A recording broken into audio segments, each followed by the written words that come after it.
তো বন্ধুরা, আমি এসেছিলাম একটু বালির খাতে বাস এমনি নর্মালি ভিডিও বানানোর জন্য, বাইকের কিছু রিলস শ্যুট করবো বা ভিডিও নেবো তার জন্য। বাকি এখানে আমি এমনভাবে ফেসে গেছি এখন গাড়িটা নিয়ে, এখানে আমি একাই আছি, আদার্স কেউ নেই, চারিদিকে দেখতে পারো পুরোপুরি। এবার এমনভাবে ফেসেছি পুরো, মানে না ডবল স্ট্যান্ড আছে না কি আছে। আমি এখানে একটু রোল করতে গিয়েছিলাম গাড়িটা, বাকি রোল করতে করতে পুরো ডেবে গেছে বালিতে। এবার এত ওয়েট গাড়িটার, এখন এখান থেকে আমি তুলতেও পারছি না, একা একা নাড়াতে পারছি না, তো বাকি তুলতেও পারছি না। স্টার্ট করছি তো চাকা রোল করেই যাচ্ছে, এবার উঠছেও না, ডবল স্ট্যান্ডও নেই, কী করবো এবার ওটাই বুঝতে পারছি না। বাকি চেষ্টা করছি ওঠানোর, বাকি এটা আমার কিছু না, পরে বলবো।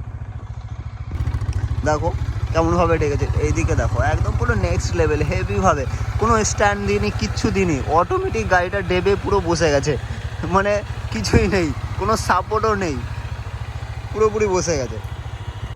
ফাইনালি তুলে ফেলেছি, দেখো জায়গাটা দেখো পুরো গাড্ডা হয়ে গেছে, রোল হয়ে গেছে, আর চাকাটাও সেই হেভি অবস্থা, পুরো কালারিং হয়ে গেছে ব্ল্যাক ব্ল্যাক।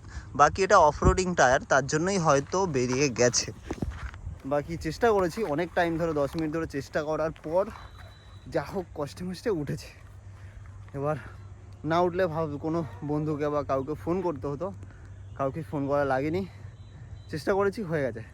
বাকি সব কিছুতে এরকম চেষ্টা করে যাও, না হলে তখন দেখা যাবে। বাকি আমি চেষ্টা করেছি, তার জন্য উঠে গেছে। বাই।